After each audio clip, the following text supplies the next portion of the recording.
మాజీ ఐఏఎస్ అధికారి అజయ్ కల్లం ఒక పుస్తకం రాసి విడుదల చేశారు. 60 పేజీల ఆ పుస్తకం పేరు మేలుకొలుపు. కల్లం వారి మేలుకొలుపు. తాను సివిల్ సర్వీస్ ఉద్యోగులకు ప్రవేశించినప్పుడు ఆదర్శప్రాయంగా ఉన్న వ్యవస్థ పతనం తన కళ్ళ ముందే ప్రారంభమైందంటూ, మా ఆశలను నిరాశలు చేస్తూ కొత్త తరం రాజకీయ నాయకులు రంగప్రవేశం చేసి వ్యవస్థలన్నింటినీ భ్రష్టు పట్టించారు.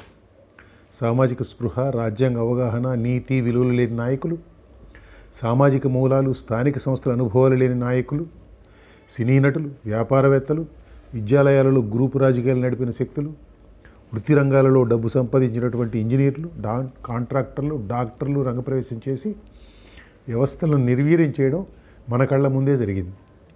దీనితో పాటు మరచిపోయిన రాచరిక వ్యవస్థ వంటి కుటుంబ పాలన మరలా మన ముందు విజృంభించింది అని అజయ్ కల్లం ఆ పుస్తకం ముందు మాటలో వాపోయారు.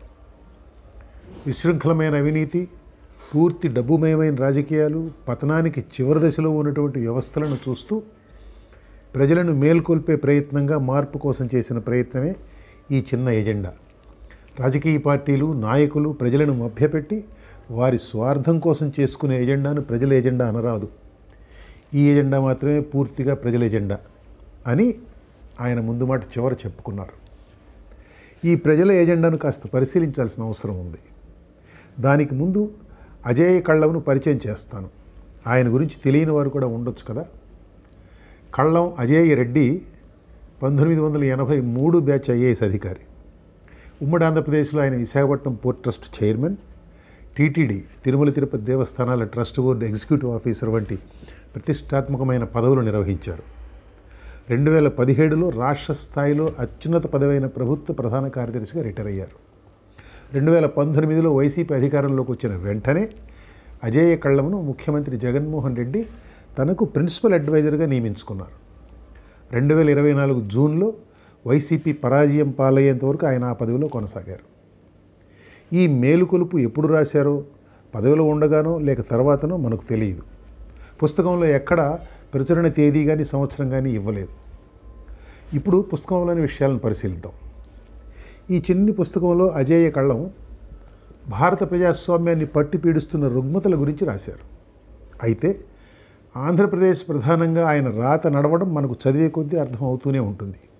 ఎన్నికల కన్నా సంస్థలే ప్రధానమని చెబుతూ వ్యవస్థలు ఏ విధంగా పతనమైంది, అవినీతి ఏ విధంగా వ్యవస్థీకృతమైంది ఆయన వివరించారు.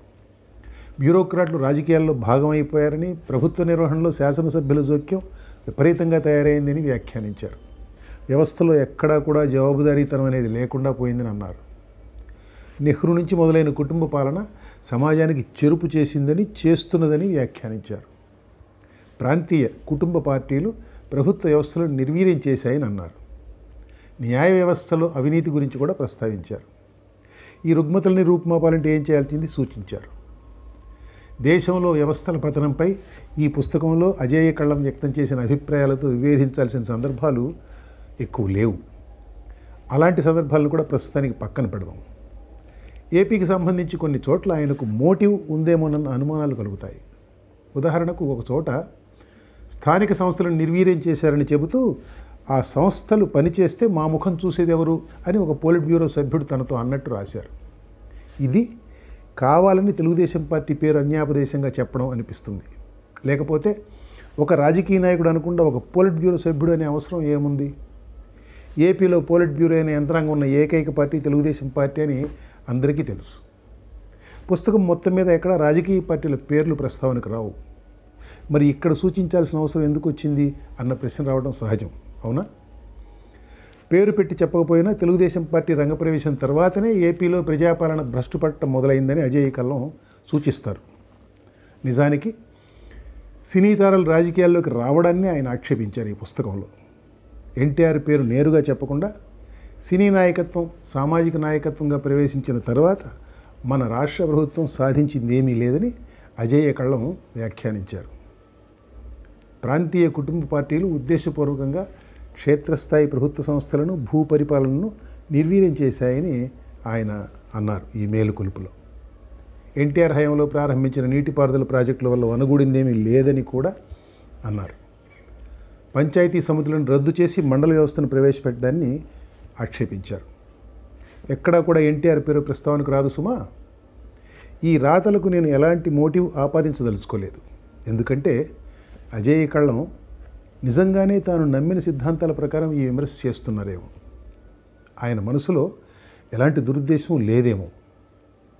కానీ ఒక ప్రశ్న మాత్రం తలెత్తుతుంది. ఈ వ్యవస్థల విధ్వంసం చూసి ప్రజలను మేలుకొల్పాలని ఎప్పుడు అనిపించింది ఆయనకు? సలహాదారుగా ఒకరోజు అజేయ కళ్ళం విలేకరుల సమావేశం పెట్టారు. సుప్రీంకోర్టు న్యాయమూర్తి ఎన్వి రమణపై కొన్ని ఆరోపణలు చేస్తూ ప్రధాన న్యాయమూర్తికి ముఖ్యమంత్రి జగన్ రాసిన లేఖను ఆ మీడియా సమావేశంలో విడుదల చేసి ఆ విలేకరుల నుంచి ఎలాంటి ప్రశ్నలు ఎదుర్కోకుండా లేచి వెళ్ళిపోయారు. ఈ లేఖ ఎందుకు రాసింది అందరికీ తెలుసు. అది స్పష్టమైన కోర్టు ధిక్కరణ కూడా, లేఖ బయట పెట్టడం. తర్వాత అటార్నీ జనరల్ కూడా ఆ మాటే చెప్పారు. ఆ మీడియా సమావేశం పెట్టినప్పుడు ఈ మేలుకొలుపు ఆలోచన లేదా అజేయ కళ్ళం గారికి? అజేయ కళ్ళం తన సర్వీసులో ఒక ఐఏఎస్ అధికారి రాష్ట్ర స్థాయిలో ఎంత ఎత్తుకు ఎదగలరో అంత ఎత్తుకు ఎదిగారు. ప్రధాన కార్యదర్శిగా పదవి విరమణ చేసిన అధికారి ఆయన. వ్యవస్థలో భాగంగా ఉన్నంతకాలం చేతనైతే బాగు చేయాలి, లేకపోతే పక్కకు తప్పుకోవాలి. మరో దారి లేదు, ఎవరైనా అంతే. కాబట్టి అజేయ కళ్ళం గారు తనకు చేతనైనంత వరకు వ్యవస్థను బాగు చేద్దామని ఐఏఎస్ అధికారిగా కొనసాగారు అనుకుందాం. దానికి తోడు కుటుంబాన్ని పోషించాల్సిన బాధ్యత కూడా ఉంటుంది కదా ఆయన మీద. కానీ 2017లో రిటైర్ అయిన అజేయ కళ్ళం 2019లో రెండో ఇన్నింగ్స్ మొదలుపెట్టారు. మొదటి ఇన్నింగ్స్కు దీనికి సంబంధం లేదు. ఇది ఆయన స్వీయ నిర్ణయం, కావాలని స్వీకరించిన బాధ్యత. ఈ బాధ్యతలో ఉండగా ఈ మేలుకొలుపు అవసరం రాలేదా అజేయ కళ్ళం గారికి? అంటే ఆయనకు 5 ఏళ్ల జగన్ పాలన ఉత్తమమైన పాలనగా కనపడింది అని అనుకోవాలి మనం. భారీ రాజధాని నగరాన్ని నిర్మించడాన్ని ఆయన తప్పు పట్టారు పుస్తకంలో. వేల కోట్ల ఖర్చుతో సచివాలయం, అసెంబ్లీ భవనాలు నిర్మించడం అవసరమా అని ప్రశ్నించారు. టార్గెట్ ఎవరనేది మనకు స్పష్టంగా అర్థమైపోతూ ఉంది చదువుతూ ఉంటే. అయితే ముందే చెప్పానుగా, ఆయనకు మోటివ్ ఆపాదించవద్దు, నమ్మి చెబుతున్న మాటలనే అనుకుందాం. మరోపక్క గ్రామ స్వరాజ్యం, గ్రామ సెక్రటేరియట్లు, విద్యా వ్యవస్థ సంస్కరణలు, భూ యాజమాన్యం విషయాలు, ఈ విషయాల్లో ఆయన రాసిన మాటలు ఆయా రంగాల్లో జగన్ పాలనను పరోక్షంగా మెచ్చుకోవడమేమోనన్న అనుమానం కలుగుతుంది అక్కడక్కడ. అయితే ఏదీ స్పష్టంగా ఉండదు. పాలనా వ్యవస్థ నిలువెల్లా కుళ్ళిపోయిందన్న మాటతో పుస్తకం మొదలవుతుంది. కాబట్టి ఆయన విమర్శ సార్వజనీనమని నమ్ముదాం మనం. ఇక్కడైతే పేచీ వచ్చేది. ఇలాంటి నమ్మకాలు పెట్టుకుని అజేయ కళ్ళం గారు జగన్మోహన్ రెడ్డి దగ్గర 5 ఏళ్ళు ఎందుకు పనిచేశారు, ఎలా పనిచేశారు? ఆయనపై నిర్బంధం ఏమీ లేదే పనిచేయాలని. పదవి విరమణ తర్వాత ప్రశాంతంగా మేలుకొలుపు లాంటి పుస్తకాలు రాసుకోకుండా, పబ్లిక్ పాలసీకి తన చేతనైన కాంట్రిబ్యూషన్ ఇవ్వకుండా జగన్ దగ్గర ఉద్యోగం ఎందుకు చేరాల్సి వచ్చింది? కావాలని 5 ఏళ్ళు జగన్ కొలువులో ఉంటే అది గొప్ప కొలువేనని ఒప్పుకుంటున్నట్లే కదా ఆయన. ఈ విషయంలో క్లారిటీ ఇవ్వకుండా, వివరణ ఇవ్వకుండా అజేయ కళ్ళం మేలుకొలుపు పుస్తకం రాయడం సరికాదు. ఆ పుస్తకంలోనే ఈ వివరణ ఉండాలి. ముఖ్యమంత్రిగా జగన్ సమాజానికి మంచి చేశారని, ఆయన ముఖ్య సలహాదారుగా తాను ఆ మంచిలో పాలు పంచుకున్నానని చెప్పాలి.